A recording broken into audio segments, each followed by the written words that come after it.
तो पुण्यात्माओं, उस अल्लाहु अकबर जो समर्थ परमात्मा है, वो उसका विधान असंख्य ब्रह्मांडों के ऊपर है, सभी ब्रह्मांडों के ऊपर, सभी इन देवों के ऊपर, सभी इन गॉड के ऊपर, भगवानों के ऊपर है, गॉड्स के ऊपर।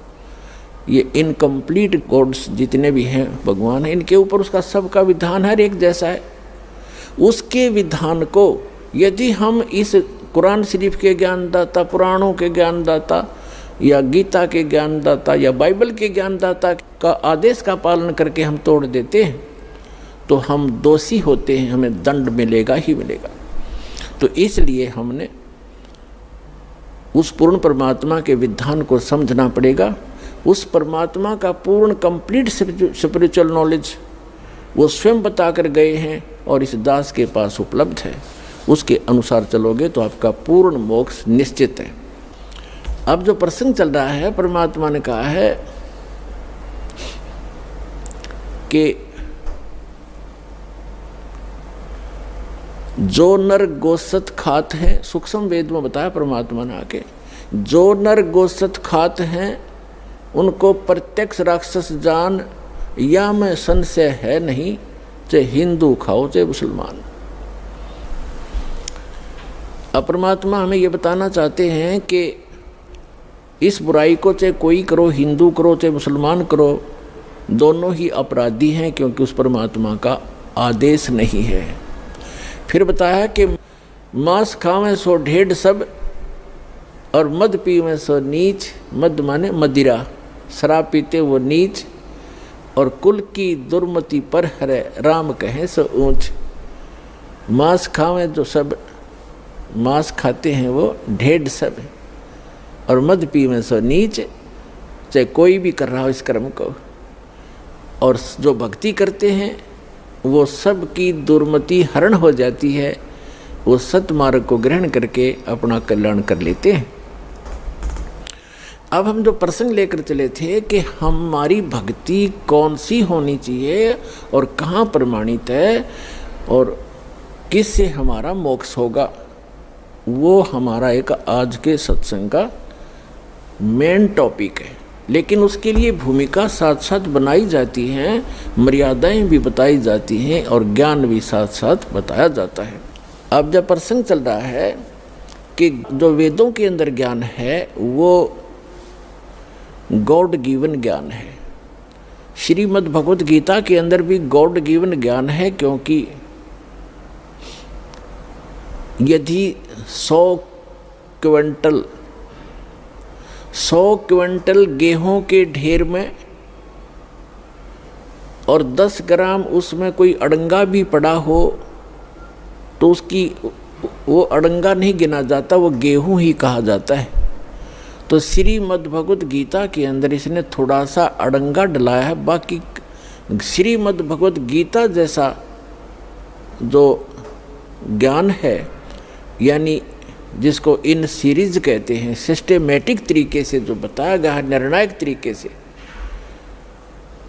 उस तरह का ज्ञान वेदों में भी नहीं है। वेदों ज्ञान तो वेद में एज इट इज ही है, लेकिन उसमें बहुत विस्तार बना दिया गया है। और वेद, ये श्रीमद् भगवत गीता उन चारों वेदों का निष्कर्ष है, चारों वेदों का निष्कर्ष। और इसमें बड़े सिस्टेमेटिक तरीके से परमात्मा ने दया करी, इस काल से ही बुलवा दिया।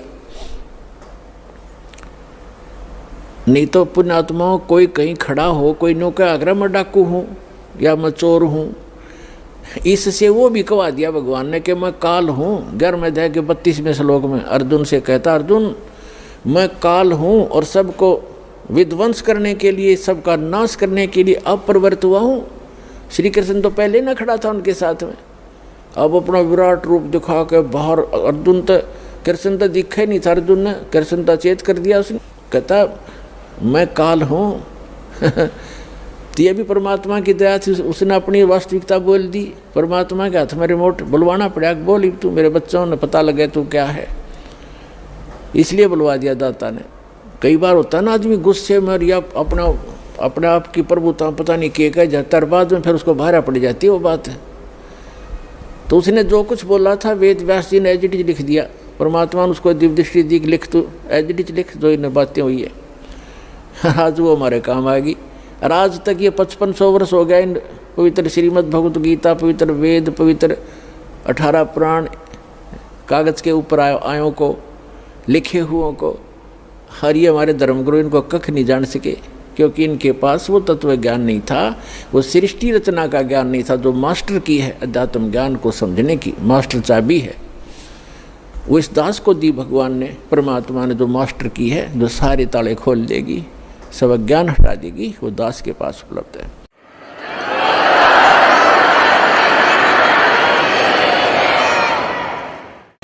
तो प्रसंग चल रहा है कि श्रीमद् भगवत गीता अध्याय नंबर 8 के श्लोक नंबर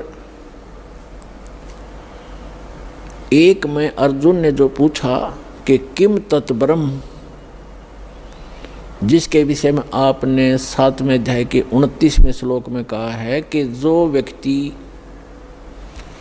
जरा और मरण से, जरा माने वृद्ध अवस्था के कहर से और मृत्यु के इस जन्म मरण के इस दुख से बचने का प्रयत्न करते हैं, इसे मोक्ष छुटकारा पाने का प्रयत्न करते हैं, वे तत्ब्रह्म को जान चुके हैं और सारे अध्यात्म ज्ञान को और सभी कर्मों से परिचित हैं। तो अर्जुन ने पूछा कि फिर किम तत्ब्रह्म, वो तत्ब्रह्म क्या है? किम अध्यात्म, किम कर्म पुरुषोत्तम। अब कृष्ण तो उनको, अर्जुन तो श्री कृष्ण जी को पुरुषोत्तम मान रहा था। वो तो कहता है 15वें अध्याय के 17वें श्लोक में कि पुरुषोत्तम तो कोई और ही है। तो यहाँ बताया है 8वें अध्याय के प्रथम मंत्र का उत्तर गीता ज्ञानदाता ने 8वें अध्याय के 3रे श्लोक में दिया है कि वो परम अक्षर ब्रह्म है। यानी गीता ज्ञानदाता से कोई और ब्रह्म है। ब्रह्म का अर्थ होता है मालिक, प्रभु, स्वामी, गॉड, भगवान। तो ये सरब्रह्म है, गीता ज्ञानदाता सरब्रह्म है। सरब्रह्म, सरब्रह्म के हम संत भाषा में सरब्रह्म, नासवान ब्रह्म, नासवान भगवान, नासवान स्वामी। इसको सरब्रह्म कहो चाहे सरपुरुष कहो, पुरुष माने भी प्रभु होता है। और ये 21 ब्रह्मांड का स्वामी है। गीता अध्याय नंबर 15 के श्लोक नंबर 1 से लेकर 4 में और 16 और 17 में, 15वें अध्याय के 16 और 17 में ये 3 कंप्लीट नॉलेज है। कितने प्रभु हैं मुख्य तौर पर, कितने स्वामी हैं मुख्य तौर पर। जैसे उल्टा लटका संसार रूपी वृक्ष है, उसके विषय में गीता में लिखा है कि नीचे 15वें अध्याय के प्रथम श्लोक में नीचे को, ऊपर को जड़ वाला और नीचे को तीनों गुण रूपी शाखा वाला उल्टा लटका हुआ संसार रूपी वृक्ष है। और तत्वदर्शी संत की पहचान भी बता दी कि जो इसके सभी छंद, सभी विभागों को, सभी टुकड़ों को भिन्न भिन्न बता देगा। जैसे संधि छेद कहते हैं ना, ऐसे जो भिन्न भिन्न करके बता देगा। स वेदवित, वो तत्वदर्शी संत है, वह वेद के तात्पर्य को जानने वाला है। तो परमेश्वर ने स्वयं आकर भूमिका की थी तत्वदर्शी संत की। तुम साहेब, तुम संत हो, तुम सतगुरु, तुम हंस, और गरीबदास आपके रूप बिन, तेरे रूप बिन और न दूजा अंश। उन्होंने स्वयं आकर बताया था कि अक्षर पुरुष एक पेड़ है, सरपुरुष वाकी डार, और तीनों देवा शाखा हैं, ये पात रूप संसार। लेकिन मूल वो खुद थे, इसलिए ऑप्शन छोड़ गए इस दास के लिए कि मेरा दास आएगा, वो मेरी महिमा बताएगा। बार बार ये कहे मैं भगवान हूँ, मैं ऐसा हूँ, तो कोई नहीं सुने, पत्थर मारे लोग। तो वो मूल जो है, वो जड़ है, वो पूर्ण परमात्मा स्वयं कबीर साहब है, अल्लाहू अकबर है, जो तीनों लोगों में प्रवेश करके सबका धारण पोषण करता है। तो गीता अध्याय नंबर 15 के श्लोक नंबर 1 से 4 का निष्कर्ष है कि ऊपर को जड़ और नीचे को तीनों गुण रूपी शाखा वाला उल्टा लटका हुआ संसार रूपी एक अविनाशी वृक्ष है। और जो व्यक्ति इसके सभी विभाग बता देगा वो तत्वदर्शी संत है। उसके पश्चात परमेश्वर के, जैसे अब हम इसमें 3 पुरुष बताना चाहते हैं, उसके पश्चात परमेश्वर के उस परम पद की खोज करनी चाहिए जहाँ जाने के बाद साधक फिर लौटकर कभी संसार में नहीं आता।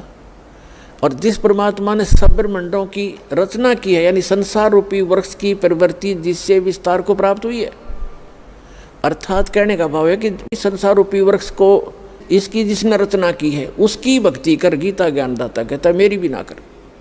अगर तुझे मोक्ष चाहिए, फिर आगे बताता हूँ।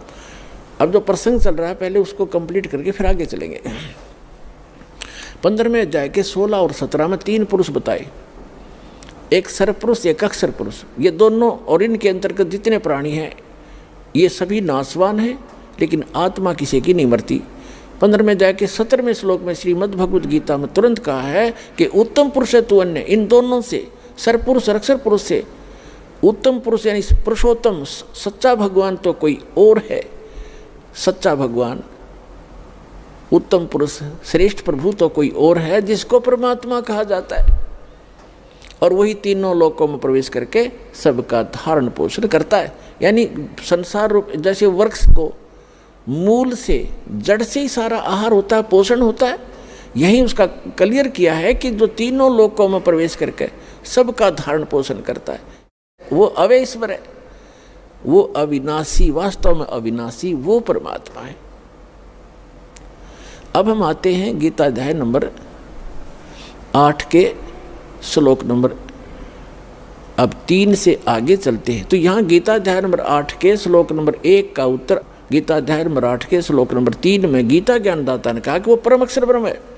तो 3 पुरुष हैं ये, एक सरपुरुष ये स्वयं है, अक्षर पुरुष ये सरपुरुष ये खुद है, इसको सरब्रह्म भी कहते हैं, इसको काल ज्योत स्वरूपी निरंजन भी कहते हैं। ये केवल 21 ब्रह्मांड का स्वामी है, इतना ही प्रभु है, इतना ही मालिक है, इतना ही ब्रह्म है। इसको सरब्रह्म कहो तो सरपुरुष कहो। फिर दूसरे नंबर का अक्षर पुरुष है, अक्षर ब्रह्म कहो, अक्षर पुरुष कहो, उसको पर ब्रह्म कहो, यानी ब्रह्म से नेक्स्ट जो है वो 7 संघ ब्रह्मांड का स्वामी है। नील पद्म शंख ये 7 संघ ब्रह्मांड का स्वामी है, इतना प्रभु है, ये भी नाशवान है, और सरपुरुष भी ये तो सीधा ही नाशवान है। उसके पश्चात गीता अध्याय नंबर 15 के श्लोक नंबर 17 में कहा कि उत्तम पुरुष है तू अन्य, वो परम अक्षर ब्रह्म है। तो गीता अध्याय नंबर 8 के श्लोक नंबर 3 में उस गीता अध्याय नंबर 15 के श्लोक नंबर 17 वाले उत्तम पुरुष है तू अन्य का यहाँ जिक्र है, वो परम अक्षर ब्रह्म है। तो 3 पुरुष हो गए, सरपुरुष, अक्षर पुरुष, परम अक्षर पुरुष। सरब्रह्म कहो, सरपुरुष कहो, अक्षर ब्रह्म कहो, अक्षर पुरुष कहो, पर ब्रह्म कहो, और परम अक्षर ब्रह्म कहो, परम अक्षर पुरुष कहो, या उसको सत्य पुरुष कहो, उसको कंप्लीट गॉड कहो, पूर्ण परमात्मा कहो, वो तीसरे नंबर का है। फिर जैसे ही कहा कि ऊपर को जड़ और नीचे को तीनों गुण रूपी शाखा है। परमात्मा ने क्या बताया है उस सूक्ष्म वेद में, अक्षर पुरुष एक पेड़ है और सरपुरुष वाकी डार, और तीनों देवा शाखा है भाई पाते रूप संसार।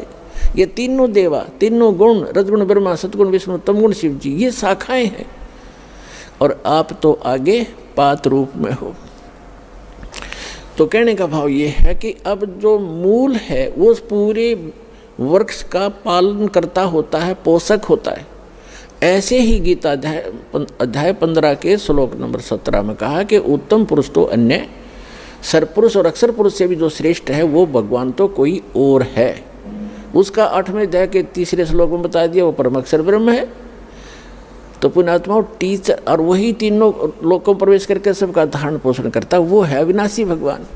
तो पुण्यात्माओं टीचर उसको कहते हैं कि इन सदग्रंथों को समझे, क्योंकि एक ही चैप्टर में सारा कुछ नहीं दिया जाता, फिर अध्याय बनाने की जरूरत क्या चीज़ की। चैप्टर इसीलिए बनाए जाते हैं कि उसका ज्ञान वहाँ भी फिर आगे भी सबको, फिर उन सब का जो मेल करके जो निष्कर्ष निकाल कर अपने श्रोताओं को देता है वो गुरु होता है। उसको गुरु ही कहना पर्याप्त है। लेकिन नकली गुरु हो गए, वो झूठा ज्ञान देते हैं तो सतगुरु कहना पड़ा।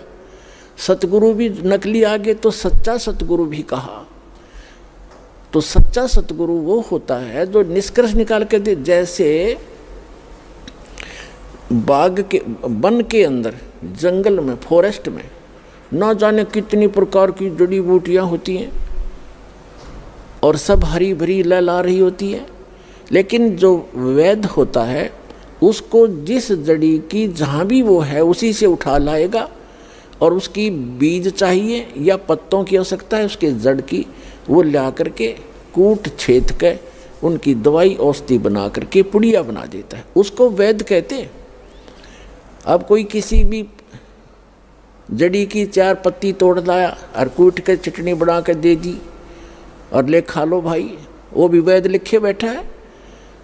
तो ये नकली जो संत हैं ये तो हल्दी की गांठ से पंसारी बन गए और एक आध कहीं से मंत्र को किसी का सिर किसी का पैर लेकर ये सतगुरु बन गए।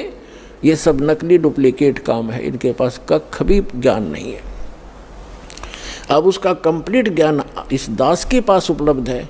अब इन सदग्रंथों को समझना कोई बालकों का खेल नहीं है। जब तक हमारे पास सृष्टि रचना का ज्ञान नहीं होगा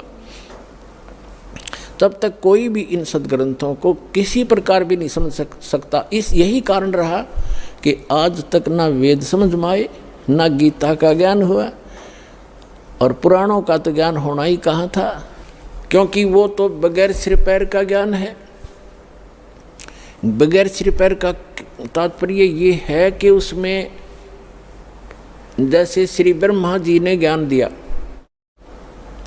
उस ब्रह्मा जी से ज्ञान प्राप्त हुआ दक्ष आदि ऋषियों को, जो उनके वंशज थे, उसके पुत्र थे। उन दक्ष आदि ऋषियों ने आगे अन्य ब्राह्मणों को, अपने वंशजों को ज्ञान बताया। तो ऐसे चलते चलते ब्रह्मा जी ने जो ज्ञान दिया था उसी में कुछ अपनी अटकल अड़ा के लगा के ये 18 भाग बना दिए पुराण के। और ब्रह्मा जी को आप ही नहीं पता मैं कहाँ से उत्पन्न हो गया। श्री मद देवी भागवत यानी देवी पुराण में 3रे स्कंद में इस ब्रह्मांड की उत्पत्ति का जिक्र है, विवरण है। तो ब्रह्मा जी स्वयं बताते हैं अपने पुत्र नारद जी को कि बेटा नारद, जब मैं उत्पन्न हुआ तो मैं अपने आप को कमल के फूल पर पाया। मुझे नहीं मालूम मेरा कौन जनक है, किसने मुझे यहाँ बैठा दिया, किसने मुझे उत्पन्न किया। तो ऐसा महापुरुष जिसने अपनी ही उत्पत्ति का पता नहीं तो बाकी ज्ञान उसके द्वारा दिया गया, कंप्लीट स्पिरिचुअल नॉलेज नहीं हो सकता। तो पुराणों का ज्ञान इसलिए बगैर सिर पैर का है। और जो ब्रह्मा जी ने अपने सचेत होने के उपरांत उसके बाद का जो ज्ञान दिया है वो उस ब्रह्मा जी के सतर का है, वो कंप्लीट स्पिरिचुअल नॉलेज नहीं है। वो ब्रह्मा जी का अनुभव है, जैसा उसने अनुभव किया या किसी से सुना, जैसा भी उसने वेदों को समझा वही ज्ञान आगे कर दिया। श्रीमद् देवी भागवत में, देवी पुराण में देवी जी से वो स्वयं कहता अपनी माता से कि माता आप कहते हो भगवान निराकार है, वो दिखेगा नहीं, और आप खुद ये कहती हो कि मैं ही सर्वेस्वा हूँ, लेकिन वेद कुछ और बता रहे हैं कि वो नर आकार है, वो मनुष्य सदृश है, वो कहीं बैठा है। तो अपने जो हम अनुभव किया हमने, उसमें भी वो दिखाई नहीं देता, हमें प्रकाश दिखता है। तो हमारे अनुभव में और वास्तविक वेद ज्ञान के अंदर बहुत विरोधाभास है, ऐसा क्यों है? लेकिन दुर्गा इसका कोई उत्तर नहीं दे पाई, उसको कहीं और ही अटकलों में अड़ा दिया और कहा कि तुम बुद्धि के भ्रम से 2 दिखाई देते हैं, जो मैं हूँ सो वो है, सो वो है सो मैं हूँ। लेकिन फिर भी लास्ट में ये कह जाती है कि जब तुम्हारे ऊपर कोई आपत्ति आवे पुत्रों, तीनों जनों पर, ब्रह्मा जी, विष्णु जी, शिव जी पे, तो उस समय आप हम दोनों को याद कर लेना, मुझे और उस ब्रह्म को, फिर मैं तुम्हारे सामने आ जाऊंगी, तुम्हारे सब संकट दूर कर दूंगी। अब कहने का भाव ये है पुण्यात्माओं, पुराण जो है ये कंप्लीट स्पिरिचुअल नॉलेज नहीं है। हाँ, जो ब्रह्मा जी ने अपने होश में आने के बाद जो ज्ञान दिया है वो उसके सतर का सही है। अब जैसे पुराणों को गपोड़ कोई कहता है तो वो मूर्ख आदमी है, क्योंकि अध्यात्म मार्ग के अंदर कोई भी इम्पॉसिबल कर्म कार्य जॉब नहीं होता। कोई किसी प्रकार का भी कुछ भी लिखा हुआ है वो सब संभव होता है। जैसे एक छोटा सा जादूगर हमने देखा, एक छोटा सा जैसे ये कंचा होता है, बच्चे खेलते हैं, छोटे छोटे गोली सी कांच के अंटे, इनको ऐसे मुख में डालता है और थोड़ी सी देर में इतना मोटा पत्थर, कति पत्थर ने चीकना औ कर न्यों निकाल देता है। बताओ, अब कोई न्यों का ऐसा नहीं मानता, मैं तो मुझे करके दिखाओ। हमने तो करके नहीं, हमने नहीं करना आता, लेकिन हमने करते देखे, हम सच्ची बताएं। तो इसने कोई न्यों का झूठ है तो उसकी बुद्धि उसी के सतर की है, मैं नहीं मानता। अब जो कह रहा है उसने कोई बालक है, कोई स्वार्थवश थोड़ा ही कह रहा है। ब्रह्मा जी कोई बालक नहीं था, उसने जो भी लीलाएं देखी अपने होश में आने के बाद वो पुराण में लिख दी, और वो सारी जो भी हुई है वो सच्ची है। सच्ची का मतलब है कि वो ऐसी घटना घटी है। सच्ची का अर्थ ये नहीं है कि वो सही ज्ञान है, वो ऐसी घटना वहाँ घटी ही है, हुई है।